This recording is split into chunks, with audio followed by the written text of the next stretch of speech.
జమీందార్ గారు శ్రీమంతులు, దయాహృదయులు. కానీ వారికి సంతానం లేదు.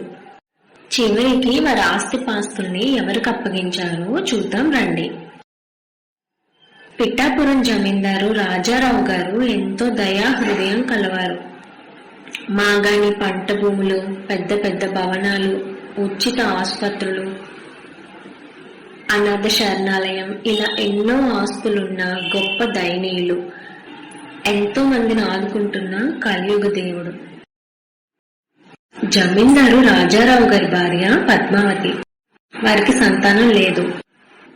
అయినా పద్మావతి శరణాలయం నిర్మించి గత 20 సంవత్సరాలుగా ఎంతో బాధ్యతగా నడిపిస్తున్నారు. ఆ అనాథ పిల్లల్ని బాధ్యతగా కన్న బిడ్డల్లాగా చూసుకుంటున్నారు.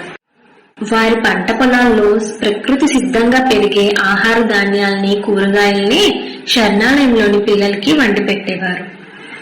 పిల్లలకి అన్ని సౌకర్యాలు కల్పించి వారికి ఉచితంగా చదువు కూడా ఏర్పాటు చేశారు. అలా పిల్లలు చక్కగా పెరిగి పెద్దయి వారి కాళ్ళ మీద వారు నిలబడేవారు. అలా కాలం గడుస్తుండగా కాలం ఎన్నటికీ మారదు. లోకం తీరు ఎప్పటికప్పుడే మారిపోతుంటుంది.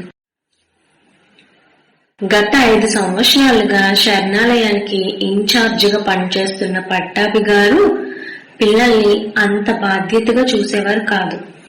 పిల్లలకి పాఠ్య పుస్తకాలు సరిగా కొనేవారు కాదు. ప్రకృతి సిద్ధంగా పండించిన ఆహార పదార్థాలని మార్కెట్లో ఎక్కువ ధరకు అమ్మేసి నాసిరకం దినుసులు, కుళ్ళిన కూరగాయలు వండి పెట్టేవారు. పసిపిల్లల సంగతి వర్ణనాతీతం. ఆయాలు పసిపిల్లల్ని ఓపికగా చూసేవారు కాదు. స్నానంలో కూడా గట్టిగా రుద్దడంతో పిల్లలు కేకలు వేస్తూ ఏడ్చేవారు. అది చూసి తట్టుకోలేని వయసొచ్చిన ఆడపిల్లలు ఆ పసిపిల్లలకి అన్నం పెట్టి స్నానాలు చేయించి వారికి కావలసిన పనులు చేసి పెట్టి మరీ స్కూల్కి వెళ్లేవారు. అలా జమీందార్ గారు ఎంతో బాధ్యతగా నిర్మించిన శరణాలయం ఇలాంటి స్వార్థపరుల చేతిలో నలిగిపోతుండేది. జరిగేది చెప్పే ధైర్యం లేక ఊరుకునేవారు పిల్లలు. కానీ ఈ పిల్లల్లో వాసంతి అనే 18 ఏళ్ల అమ్మాయి మాత్రం ఏనాటికైనా శరణాలయాన్ని బాగు చేయాలనుకునేది. సంతానం, వారసులు లేని జమీందారు గారి ఆస్తుల్ని ఎన్నటికైనా కాజేయాలని అలుపెరగని ప్రయత్నం చేస్తుండేవాడు రాజేంద్ర, పద్మావతి గారి అన్న కొడుకు. వాడి గుణం తెలిసిన జమీందారు గారు లోపల ఎంతో బాధపడుతుంటారు. శరణాలయాన్ని వాడి చేతికి మాత్రం రాకుండా ఏదో ఒకటి చేయాలని ఆలోచిస్తుంటారు జమీందారు గారు. ఒకనాడు రాజేంద్ర వాసంతితో అసభ్యకరంగా ప్రవర్తిస్తాడు. శరణాలయాన్ని మూసేస్తామని, ఆడపిల్లలకి దిక్కులేక తన చెంతకే చేరాలని మాట్లాడుతుండేవాడు. ఆ మాటలు వాసంతిని చాలా కలవరపెడతాయి. ఏ దిక్కు లేని ఆడపిల్లలు ఈ సమాజంలో ఎక్కడ బ్రతుకుతారు, పసిపిల్లల్ని ఎవరు ఆదుకుంటారు అని తనలో తానే మదన పడేది వాసంతి. జమీందార్ గారికి చెప్పాలన్నా అంత ధైర్యం లేక, చెప్పినా ఆ వయసులో ఆయన్ని బాధ పెట్టలేక, ఏం చేయాలో తెలియక సతమతమయ్యేది వాసంతి. రాజేంద్ర చెడు గుణం జమీందార్ గారికి తెలుసు, కానీ ఆడపిల్లల్ని వేధిస్తుంటాడని మాత్రం తెలియదు. 50 ఎకరాల కొబ్బరి తోట, 30 ఎకరాల వరిచేను, 20 ఎకరాల మామిడి తోట, వాటిపై బ్రతికే కౌలు రైతులు. తాను చనిపోతే ఏమైపోతారో, శరణాలయంలోని ఆడపిల్లలు, పసిపిల్లలు ఎట్టుపోతారో అనే భయం వెంటాడుతుంటుంది జమీందార్ గారిని.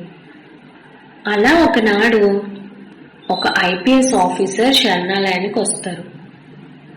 జమీందార్ గారికి కబురంది జమీందార్ గారు, పద్మావతి గారు శరణాలయానికి వస్తారు. ఏం జరిగిందని అడగగా, రాజేంద్ర పసిపిల్లల్ని అమ్మేస్తున్నాడని తెలిసి అరెస్ట్ చేయాలని వచ్చామంటారు పోలీసులు. రాజేంద్రను పట్టుకొని తీసుకెళ్లిపోతారు పోలీసులు. 10 రోజులు పోయాక పోలీస్ స్టేషన్ నుండి వచ్చిన రాజేంద్ర వాసంతిని ఏడిపించబోతే పోలీస్ కంప్లైంట్ చేస్తానని బెదిరిస్తుంది వాసంతి. ఆ మాటలకి రాజేంద్రకి ఒకంత భయం వేస్తుంది. కానీ ధైర్యం నటిస్తూ వెళ్లిపోతాడు. అది గమనించిన వాసంతి ఒక నిర్ణయం తీసుకుంటుంది. అలా కొన్నాళ్ళు వాసంతి కనిపించిపోయేసరికి వాసంతి పీడ పోయిందనుకుంటాడు రాజేంద్ర. ఇక తను ఆడిందే ఆట, పాడిందే పాట అనుకుంటాడు. అలా పిల్లలకి సరైన భోజనం పెట్టక వారిని ఇబ్బంది పెడుతుంటే కొందరు పిల్లలు శరణాలయం వదిలి చదువులు మానేసి మార్కెట్లోనో కొట్లలోనో గుమస్తాలుగా చేరిపోతారు. ఇంకొంతమంది పిల్లలు దిక్కులేక శరణాలయంలోనే ఉండేవారు. మొత్తానికి రాజేంద్ర శరణాలయాన్ని ఖాళీ చేయించి అక్కడ ఒక పెద్ద సినిమా హాల్ కట్టాలని ప్రయత్నాలు చేస్తుంటాడు. అలా పిల్లల్ని బయటికి పంపించేస్తుండగా అక్కడ కొంతమంది పిల్లలు పోలీసులకి కంప్లైంట్ చేస్తారు. అనారోగ్యం వల్ల జమీందారు గారు ఏమీ చేయలేకపోతారు. పోలీసులకి ఒక 10,000 పడేస్తే వాళ్లే వెనక్కిపోతారు అనుకుంటాడు రాజేంద్ర. అంతలోనే ఒక కారు వస్తుంది. ఎవరా అని అందరూ చూస్తుండగా రాజేంద్రకి మతి పోతుంది. పిల్లలంతా వెళ్లి వాసంతిని చుట్టేస్తారు, ఏడుస్తారు. బాధపడకండి, ఇకపై మీకు నేనున్నాను అంటుంది వాసంతి. అదెవరో కాదు, వాసంతి ఐఏఎస్. అంతే, రాజేంద్ర గోడ దూకి పారిపోతాడు. వాసంతికి మామూలుగానే కోపం తెగింపు ఎక్కువ. ఇంకిప్పుడు కలెక్టర్ అంటే నాకు జీవితాంతం చిప్పకూడే అని భయంతో పారిపోతాడు రాజేంద్ర. వాసంతి తెలివితేటలు, పట్టుదల, బాధ్యత గల గుణం తెలిసిన జమీందారు గారు శరణాలయాన్ని కాపాడమని కోరుతారు. అప్పటి నుండి వాసంతి శరణాలయాన్ని దేవాలయంగా, గ్రంథాలయంగా మార్చేస్తుంది. పసిపిల్లలు ఆకలితో అలమటించకుండా పోషణ అందాలని గవర్నమెంట్తో మాట్లాడి మరీ 10 మంది లేడీ నర్స్ని శరణాలయానికి అపాయింట్ చేస్తుంది. పిల్లలు బాగా చదవాలని, వారికి చదువులు ఆసక్తికరంగా ఉండాలని శరణాలయంలో ఒక డిజిటల్ క్లాస్ రూమ్ ఏర్పాటు చేస్తుంది. పిల్లలకి చదువు కంటే క్రమశిక్షణ, మానసిక ప్రశాంతత, మంచి ఆరోగ్య సూత్రాలు అలవాటు చేయాలని 2 యోగా టీచర్స్ ని అపాయింట్ చేస్తుంది. ఉన్నత ఉద్యోగాలు సాధించాలనుకునే వారికి పెద్ద లైబ్రరీ, ఉన్నత చదువులు చదివేలా వారిలో పట్టుదల పెంచాలని స్కాలర్షిప్స్ ని అందిస్తుంది. బాల్య వివాహాలు అరికట్టడానికి ఇంటర్ పూర్తి చేసే ఆడపిల్లలకి ఉచిత కుట్టు మిషన్, కుట్లు, అల్లికలు అన్ని ఉచితంగా నేర్పిస్తామని ప్రకటిస్తుంది. అలా ఆడపిల్లలు వారి కాళ్లపై వారు నిలబడేలా తీర్చిదిద్దుతుంది వాసంతి. అదంతా తెలుసుకున్న జమీందారు గారు తన యావదాస్తి వాసంతికి అప్పగించి భార్య సమేతంగా తీర్థయాత్రలకి వెళ్లిపోదాం అనుకుంటారు. అంతలో విషయం తెలిసిన రాజేంద్ర 100 ఎకరాలు, శరణాలయం, ఆసుపత్రులు అన్ని వాసంతికి అప్పగించారని జమీందారు మీద కోపంతో ఇంటికి వెళ్లి గొడవ పడతాడు. ఎన్నో ఏళ్లుగా చేదోడు వాదోడుగా ఉంటున్న నన్ను కాదని దిక్కు మొక్కు లేని అనాథకి ఆస్తంతా అప్పగిస్తావా అని రెంకెలేస్తాడు. జమీందారు గారు కూడా ఎదురు తిరిగి, నీచుడా, నీ చేష్టలన్నీ నాకు తెలుసురా, నీ చేతిలో పడితే శరణాలయం బూడిదవుతుంది, మర్యాదగా వెళ్ళిపో, లేదంటే పోలీసులను పిలుస్తాను అంటారు. ఇంకా కోపం పట్టలేని రాజేంద్ర కర్రతో గట్టిగా జమీందారు గారి తల మీద కొడతాడు. తీవ్ర రక్తస్రావంతో ఆయన అక్కడికక్కడే కుప్పకూలిపోతారు. వెంటనే రాజేంద్ర పారిపోతాడు. శరణాలయం మొత్తం కన్నీటి పర్యంతం అవుతుంది. తమ సొంత తండ్రి చనిపోయినట్టు ఎంతో బాధపడతారు పిల్లలు. అలా వారి కన్నీటి వీడ్కోలు మధ్యన జమీందారు గారి అంతిమయాత్ర పూర్తవుతుంది.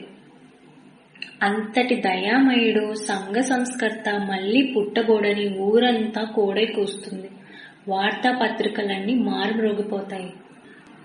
పోలీసులు రాజేంద్ర కోసం జల్లెడ పడుతూ ఉంటారు. రాజేంద్ర కొన్నాళ్లు అజ్ఞాతంలో ఉంటాడు. ఆ తర్వాత వాసంతిని చంపితేనే మనశ్శాంతి అని ఒకనాడు అర్ధరాత్రి ఊరు చివర గల పాత బంగ్లా దగ్గరకు వస్తాడు. బంగ్లా అంతా చిమ్మ చీకటితో ఎంతో భయంకరంగా కనిపిస్తుంది రాజేంద్రకి. అక్కడెవరో ఉన్నట్టు అలికిడి వినిపిస్తుంటుంది. మనసులో భయం మొదలవుతుంది రాజేంద్రకి. సేపటికి వింత శబ్దాలు వినిపిస్తుంటాయి. రాజేంద్రకి చెమటలు పడుతుంటాయి. ఆ వింత శబ్దాలు ఒక్కసారిగా ఆగిపోతాయి. దూరంగా ఒక ఆకారం కదులుతూ కనిపిస్తుంది. అది చూసిన రాజేంద్రకి సగం ప్రాణాలు పోతాయి. అంతలో ఒక్కసారిగా ఆ ఆకారం రాజేంద్ర కళ్ళ ముందుకొస్తుంది. భయంతో పరుగు పెడుతున్న రాజేంద్రని ఆ ఆత్మ చంపేస్తుంది. రాజేంద్ర రాక కోసం ఎదురు చూస్తున్న జమీందార్ గారి ఆత్మ ఇకపై శరణాలయానికి ఎటువంటి హాని జరగదని ఆత్మశాంతి లభించి వెళ్లిపోతుంది.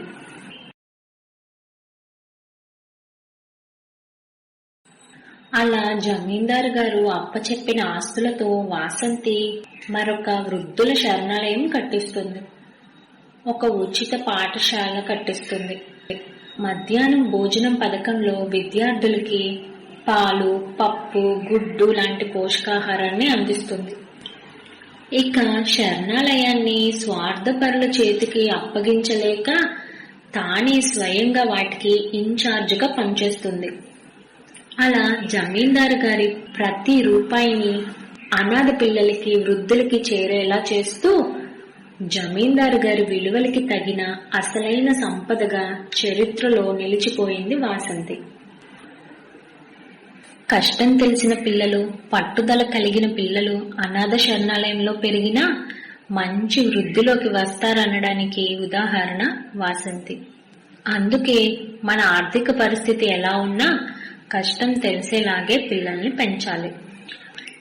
వీడియో నచ్చితే లైక్ చేయండి, ఎలా ఉందో కామెంట్ చేయండి.